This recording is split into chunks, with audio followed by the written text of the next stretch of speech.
The child's scream cut through the diplomatic hall like a blade through silk.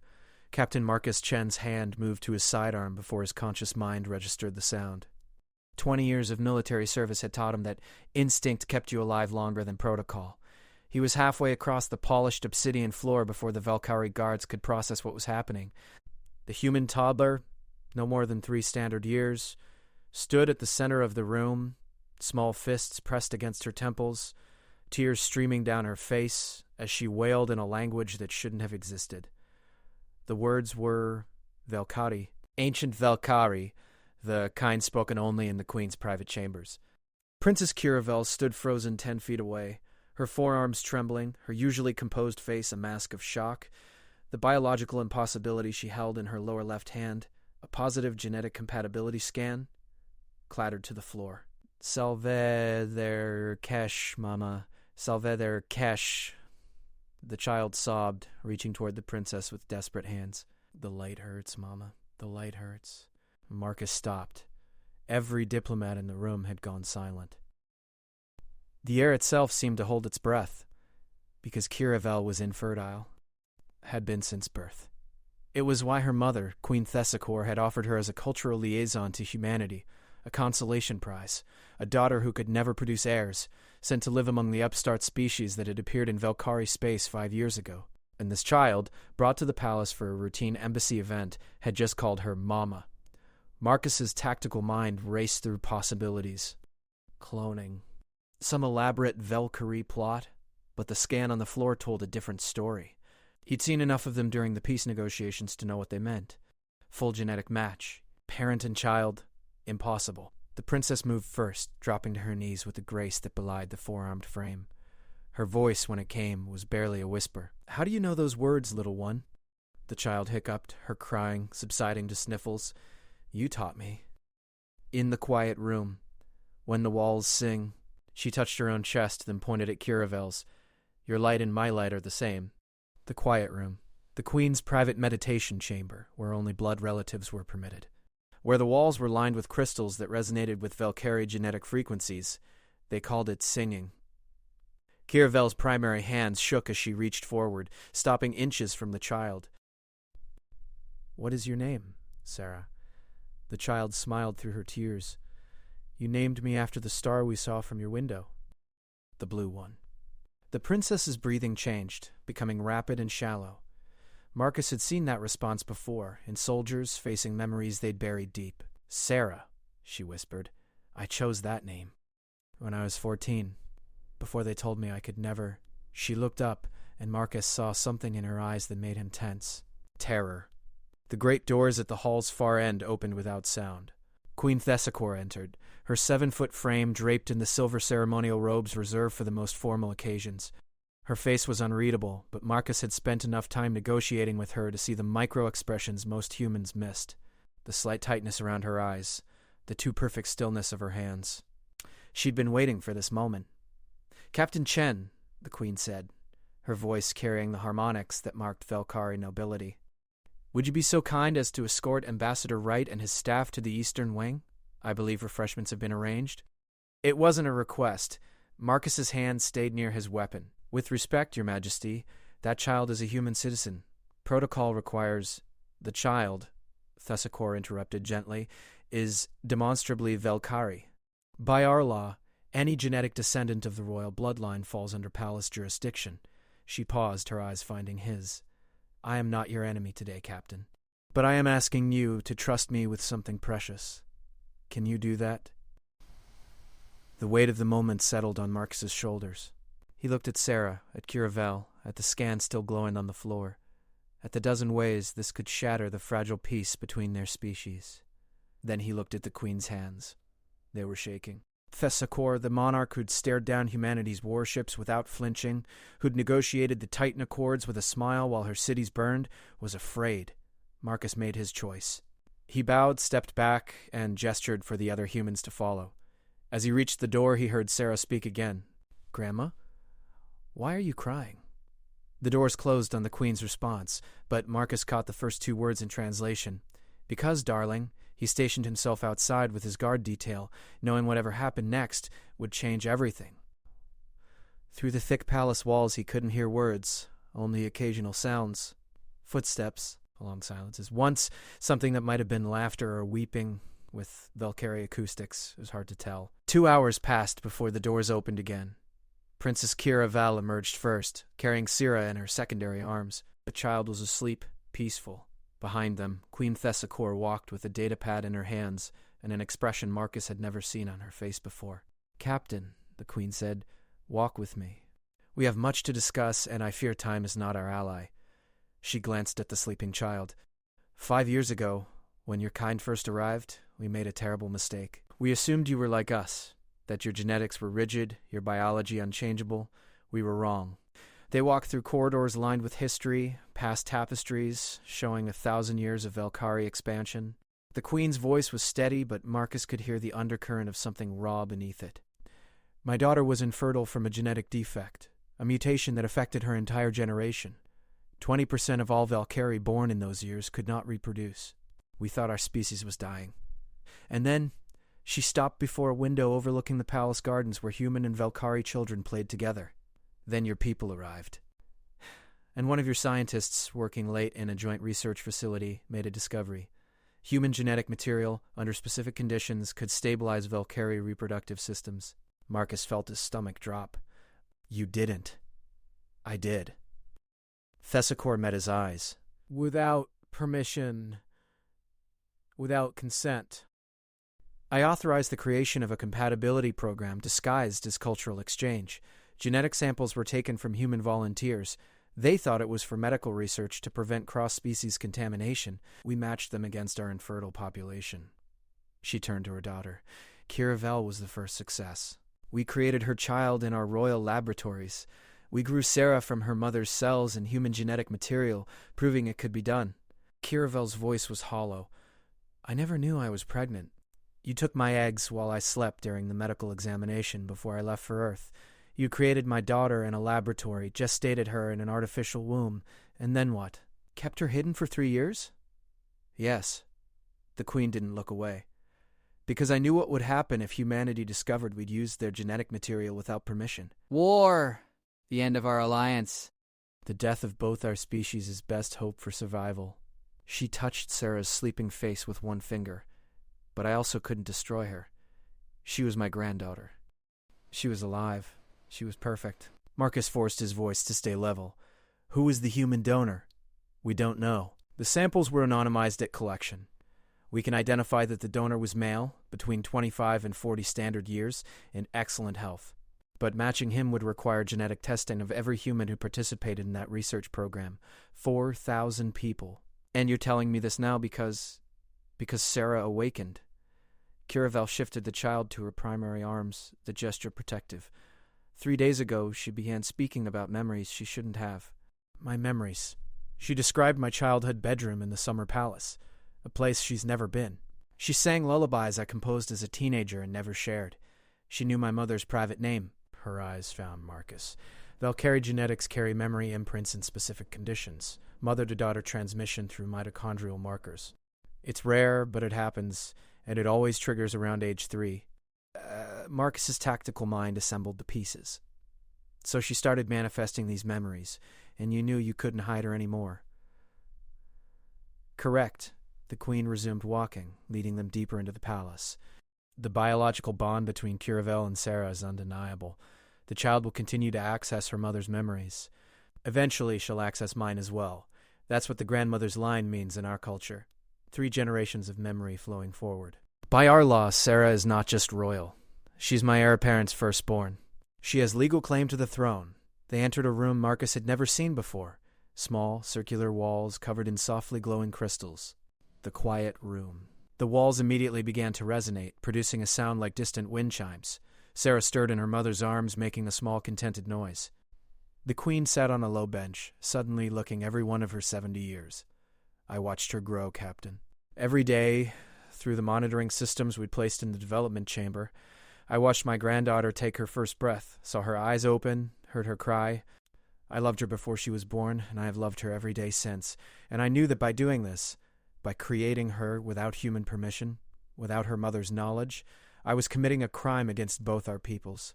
Caravel sat beside her mother, their upper arms touching in the Velkari gesture of shared burden. When did you plan to tell me? I thought I could arrange for you to meet her by chance at an orphanage, let you think she was one of the war refugees from the border systems. I thought I could give you your daughter without you ever knowing how she came to be. She laughed bitterly. I underestimated the power of genetic memory. I underestimated her. Sarah opened her eyes, blinking sleepily. She looked at the Queen and smiled. You stayed with me every night, I remember. You told me about the stars. The Queen's composure finally broke. Tears streamed down her face as she reached for the child. I did.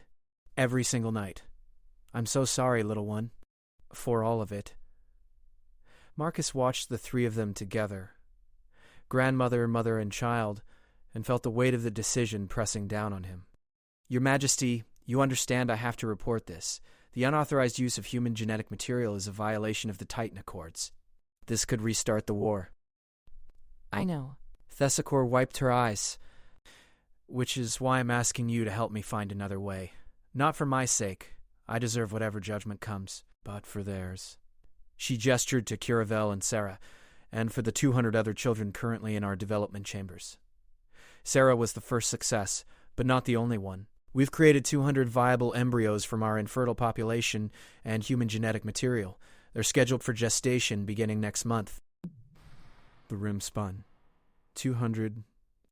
A way to save our species without humanity knowing the debt we owed. The Queen stood, moving to the crystal wall. But I cannot continue the lie. I won't. These children deserve to know the truth. Their mothers deserve to know. And humanity deserves the choice I took from them. Marcus's mind raced through scenarios, mass genetic testing to identify the donors, public revelation of Velkari deception, the political firestorm. The military hardliners who'd been looking for any excuse to resume hostilities. But he also thought about the children. 200 lives that didn't ask to be created but existed nonetheless. What are you proposing? Thessacor turned and Marcus saw the strategist he'd negotiated with for years. I will make a public announcement, accepting complete responsibility. I will submit myself to human justice for the crime. I will offer compensation, resources, territory, technology, anything your government demands, in exchange for the lives of these children and the future of our species. She moved closer, her voice dropping to barely above a whisper.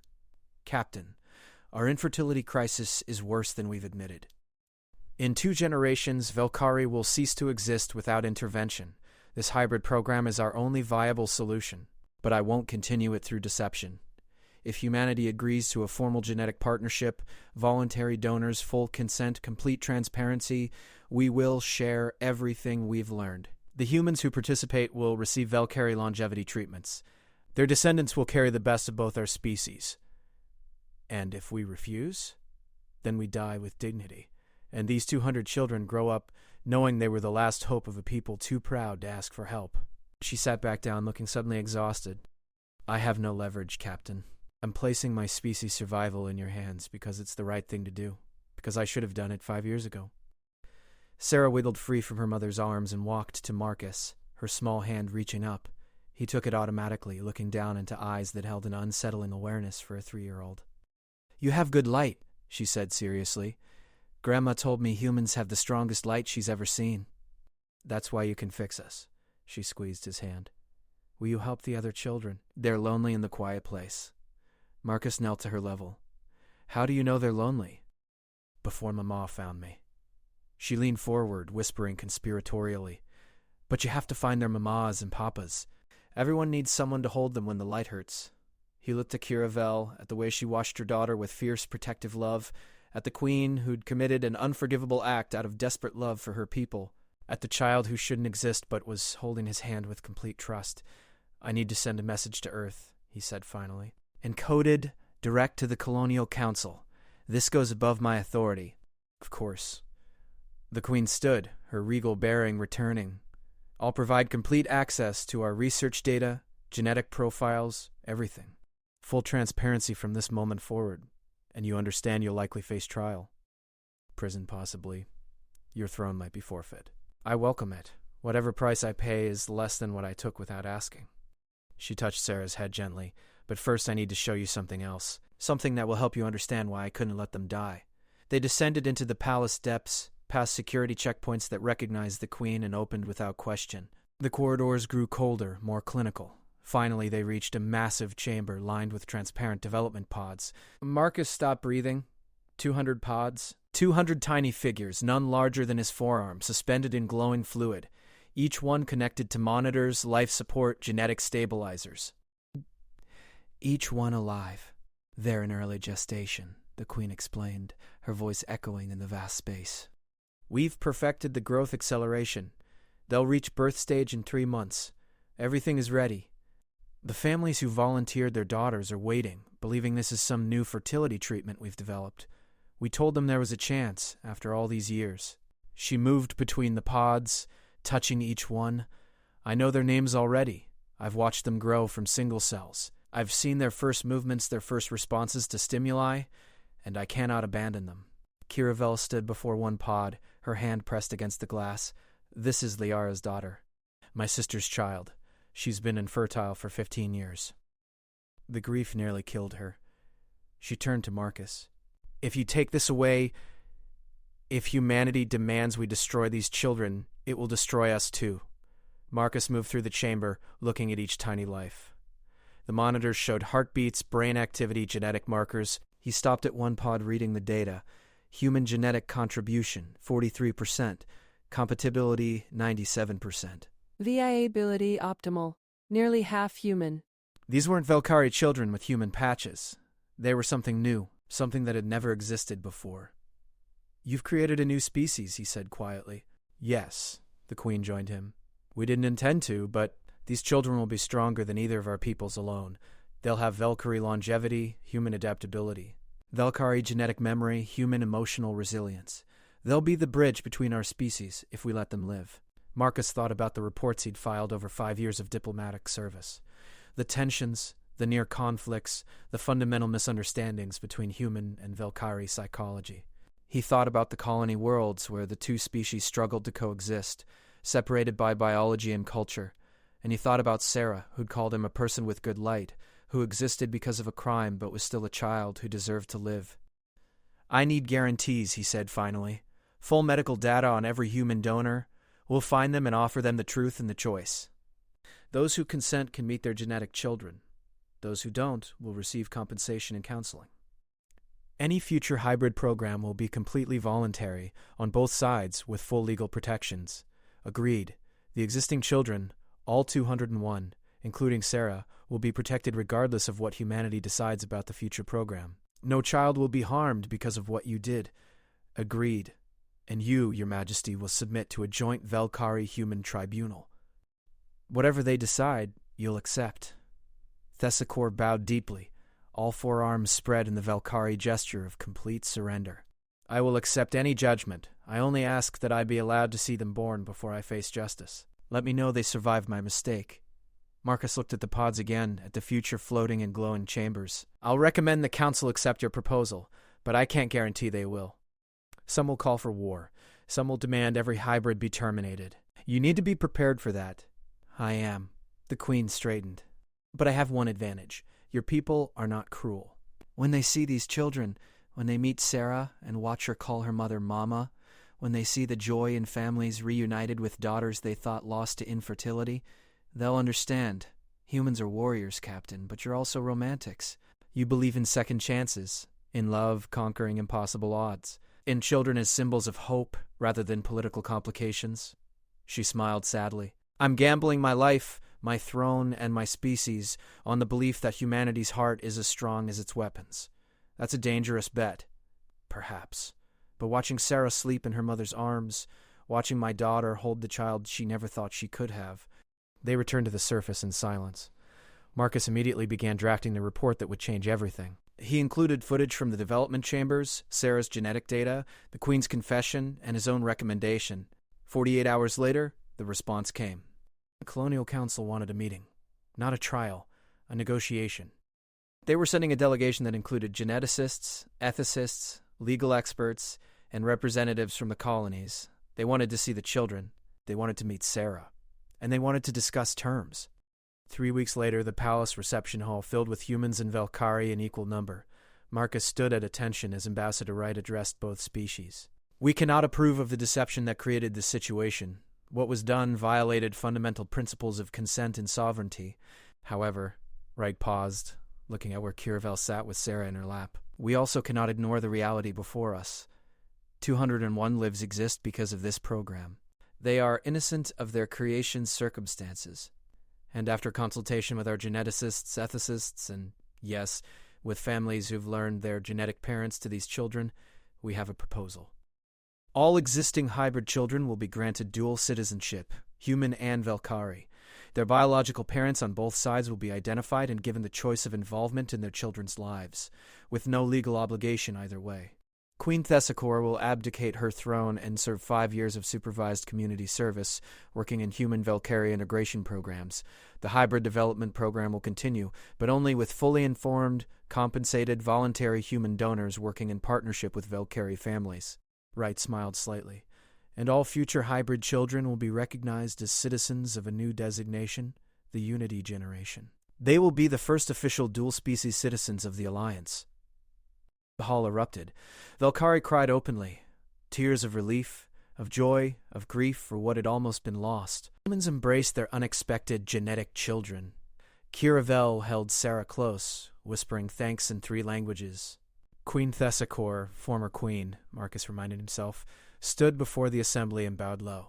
Thank you. For the mercy I didn't deserve. For the future I nearly destroyed.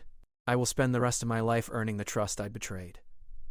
You are making Sarah play with a group of children, human Velkari, and 3 recently born hybrids who'd been secretly brought to term early as test cases. They played without awareness of species differences, communicating in a mix of languages and gestures that needed no translation. Kiravel joined him, 2 cups of tea in her hands. She asks about her father sometimes, the human donor.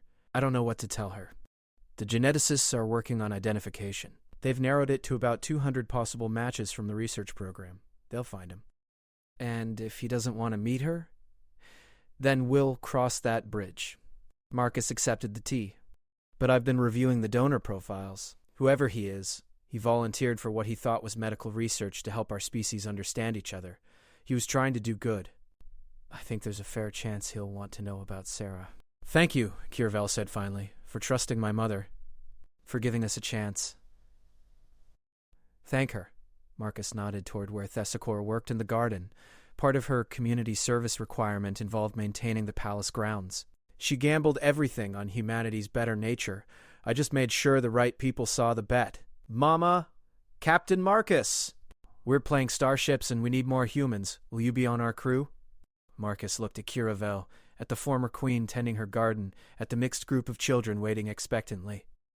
He thought about how close they'd all come to war, to tragedy, to the end of everything.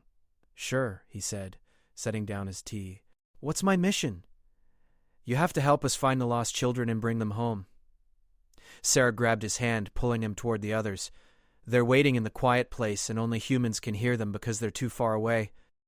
The 200 children still developing in their chambers, waiting for a future that had almost been denied them. Lost children that only human intervention could bring home. The game devolved into chaos and laughter as children climbed trees and declared themselves various officers and aliens. Marcus found himself designated captain of the rescue ship, with a stick for a communicator and 3 kids hanging off his arms. As the sun set over the palace, painting the sky in shades of purple and gold, he watched the generations mix and play and create something neither species had managed alone. Genuine, uncomplicated friendship.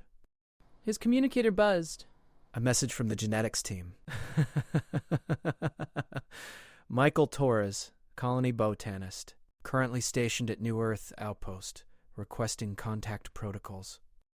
Marcus looked at Sarah, who was giggling as a Velkari child tried to fit a flower crown on her head. Approved, he typed back. Full disclosure. Give him my contact if he has questions. 3 days later, a video call connected. Michael Torres appeared on screen, mid-30s, tired eyes, hands stained with soil from whatever he'd been working on. Captain Chen? They said you could explain what's happening. Something about the research program from 5 years ago? Marcus glanced at where Sarah was drawing pictures at a nearby table, her mother helping her color. Mr. Torres, I have something to tell you, and then I have someone I'd like you to meet. The botanist's face changed as Marcus explained. Shock, disbelief, anger, confusion, wonder. When he finished, Torres sat in silence for a long moment. I have a daughter? Genetically, yes. The situation is complicated, but yes. Healthy. She's perfect. Would you like to see her? Torres nodded, unable to speak. Marcus called Sarah over. She climbed into the chair, looking at the stranger on the screen with curiosity. Hello, I'm Sarah. Are you my papa? The botanist's eyes filled with tears. Maybe. I'm still trying to understand. Captain Marcus says understanding takes time. She smiled. Do you like flowers? Mama says I might like flowers because of you. You make plants grow. I work with new crops, helping them adapt to colony worlds. Grandma says they only grow on Velkar, and they sing when the moons are full. I've never tried, but maybe I could learn. They talked for an hour. Awkward at first, then easier as Sarah's natural enthusiasm melted Torres's uncertainty. By the end, he'd requested immediate transport to the capital. He wanted to meet his daughter in person. He wanted to understand. Over the following months, 200 similar conversations happened across human space. Some donors wanted full parental involvement, some wanted occasional visits, a few wanted no contact, which was respected, but most, the overwhelming majority, wanted to know the children who carried their genetic legacy. The Unity generation grew. The development chambers yielded healthy children who were welcomed by families that had waited years for this miracle. Human fathers met Valkyrie mothers. Custody arrangements were negotiated. Cultural exchange programs exploded as families learned to navigate two species' worth of traditions, and in the quiet moments in the spaces between diplomatic functions and legal proceedings and cultural celebrations, Marcus watched as something profound happened. Humans and Valkyrie stopped being separate species forced into alliance. They became family. Sarah became the unofficial ambassador of the Unity generation, her face appearing in countless news broadcasts as the first known hybrid. She took to the role with characteristic 3-year-old enthusiasm, explaining to anyone who would listen that humans had bright light and Valkyrie had singing light, and together they made rainbow light that doesn't hurt. The space had been transformed into a memorial. 200 trees planted in a spiral pattern, one for each Unity generation child. At the center stood a statue, a human and Valkyrie reaching toward each other, a child standing between them, with hands touching both. Former Queen Thessa Kor, wearing the simple robes of a community servant, planted the final tree with Sarah's help. The child patted dirt around the sapling's roots with serious concentration. Will it grow big, Grandma? It will.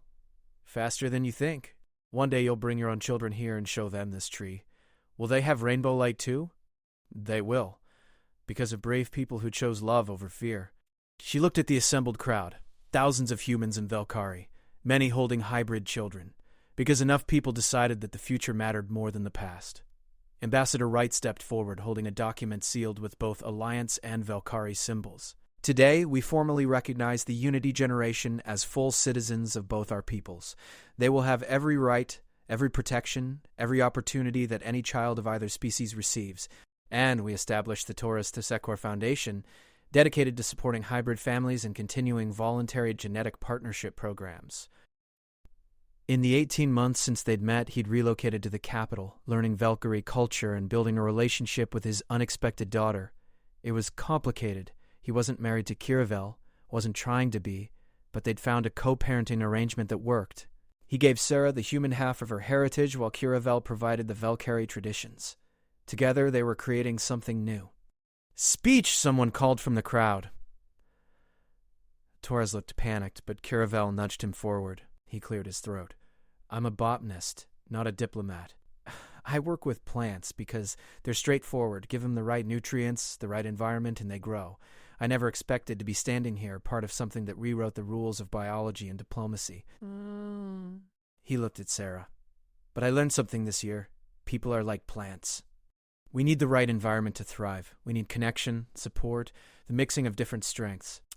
And sometimes we need grafting, the joining of two different species to create something stronger than either could be alone. He lifted Sarah up. This is my daughter. She exists because of a crime, but she's not a crime. She's a miracle. She's proof that when we're willing to grow together, we can create beauty we never imagined. The crowd erupted in applause. Sarah waved, delighted by the attention. Marcus stood at the back, watching history reshape itself around these children. His communicator buzzed with reports from across Alliance space, hybrid births proceeding smoothly, Donor programs oversubscribed with volunteers, cultural exchange centers opening in every major colony. The war that had seemed inevitable a year ago was now unthinkable. The hatred that had simmered beneath diplomatic niceties had transformed into a complex web of genetic relationships and shared responsibility. You couldn't hate a species when your sister was raising their child. You couldn't call them enemies when your genetic legacy was being carried by their family. It wasn't perfect. There were still tensions, still cultural clashes, still humans who resented the deception, and Valkyrie who feared losing their identity. But the Unity generation was growing, thriving, and with every smile and laugh and innocent question, they made the future a little less frightening. Sarah squirmed free from her father's arms and ran to Marcus, throwing her small arms around his leg. "Thank you, Captain." "For what, kiddo?" "For finding all the lost children. For bringing them home." She looked up with those two wise eyes. "Grandma told me you're the one who chose to help. You could have said no. Your grandmother gave me an impossible choice, but you made it easy. One look at you, and I knew we couldn't let the fear win. Are you scared now? The future is unpredictable, but I'm also hopeful. Because of kids like you." She hugged him, then ran off to join the other children, playing among the newly planted trees. Tessacor approached, moving with the careful humility that had replaced her regal bearing. "Captain Chen, I wanted to thank you before my service term ends next month. You could have destroyed us. Instead, you saved us. By telling the truth. I told the truth because I knew humanity would be fair. I gambled on your species' capacity for mercy." She watched Sarah play. "I was right. Thank you for proving that." As the sun set on the ceremony, as humans and Valkyrie mingled in the gardens and children played without awareness of species differences, Marcus felt something he hadn't experienced in his entire military career. Peace. Real lasting peace. Not the absence of war, but the presence of something worth protecting together. His communicator buzzed one final time. A message from Earth, from the Colonial Council. New assignment, Unity Generation Integration Coordinator. Promotion to Colonel. Report to Alliance headquarters next month. He looked at the gardens, at the children, at the future taking root. "Accepted," he typed back, because someone had to make sure these seeds grew strong. Someone had to protect the garden that had bloomed from an impossible choice and an unexpected trust. Sarah's laughter echoed through the twilight, joined by dozens of other voices, human and Valkyrie, and something beautifully new. The sound of a future that almost hadn't existed, the sound of hope refusing to be denied.